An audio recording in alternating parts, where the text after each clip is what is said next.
We have called in our own Matthew Berry for this block and are joined by none other than fantasy football expert Joseph DiRienzo to talk some fantasy football as we approach midway through the fantasy football season. All right, let's look at the waiver wire to start off. What players that are available in most leagues should be picked up by your team? Well, Ryan, right now everybody is freaking out, especially about running backs, because if you look at the preseason top 10, 4 of them are outside the top 20, and 2 of them, C.J. Spiller and Ray Rice, are outside the top 30. Wow. It has been miserable for the predictions coming into the season, but there are a couple guys that I think you can look at on the waiver wire, starting with Zach Stacy, who's a new starter. He just got the starting job in St. Louis 3 weeks ago. He's been averaging 5 yards a carry since he got the job, which is pretty impressive. And now, St. Louis Rams can't throw. What's that? St. Louis's third or fourth starting running back this year? Third or fourth starting running back, and now Sam Bradford out for the season. They've got Kellen Clemens throwing the ball, who, as we know, can't throw the ball. Oh, I know. So they're going to have to run the ball, and Zach Stacy's been productive so far, so you've got to pick him up and hope for the best. All right, what other running backs are you looking at? The other 2 guys I'm looking at haven't played yet this year. Okay. Andre Brown and Shane Vereen, who only played week 1. Did you say Andre Brown? Yeah, Andre Still Brown. in the league? He's still in the league. After breaking his leg before the season, which was when the Giants were really high on him. Yeah. Even toyed with the idea of last year he was benching good, David Wilson and putting him in there.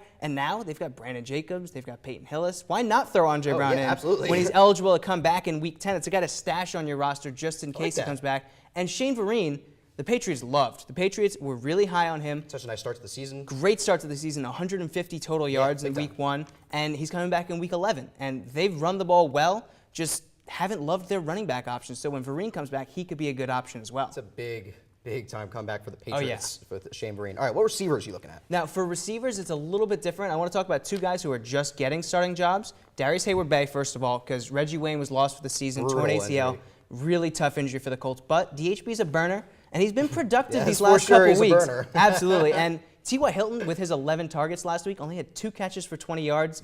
DHB, 4 catches in his 7 targets. So Luck is looking his way a little bit more. An interesting pickup on that one. Too, especially now that he's become the #1 receiver. Absolutely. And then Jared Boykin for the Green Bay Packers getting into that slot position when Cobb was out. Then 8 catches, 103 yards, and a touchdown his first start of the season. I guess they just love throwing to the slot. It's amazing with guys like Breeze, Brady, Rodgers. You plug in receivers. They have this huge week. Just whoever's there, just throw it to them, you'll be fine. And the last guy for me, another surprise injury that hasn't played yet this year, Percy Harvin. For the Seattle Seahawks, Pete Carroll says he is way ahead of schedule in his rehab. News for Seahawks fans. Great news. He's eligible to return to practice this week.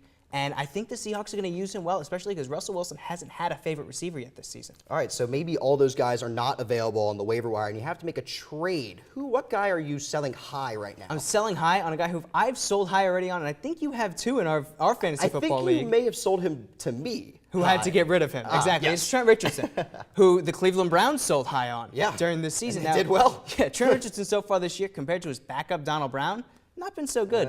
3 yards a carry for Richardson, 5.9 for Donald Brown.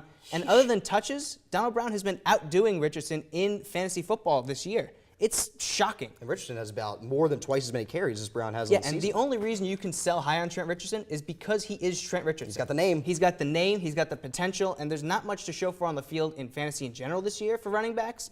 So people think, okay, maybe Trent Richardson could do something for me. So sell high while you can. I thought that when you proposed the trade to me. I definitely thought the name Trent Richardson. Proof. Yeah, there you go. All right, so who are we buying low? Buying low on another running back here, it's Alfred Morris. And people might be surprised that you can buy low. Yeah, I was just about to say, because I he's didn't realize he's averaging available. 5.2 yards per carry this year, which is impressive. And he's been a top 20 running back so far.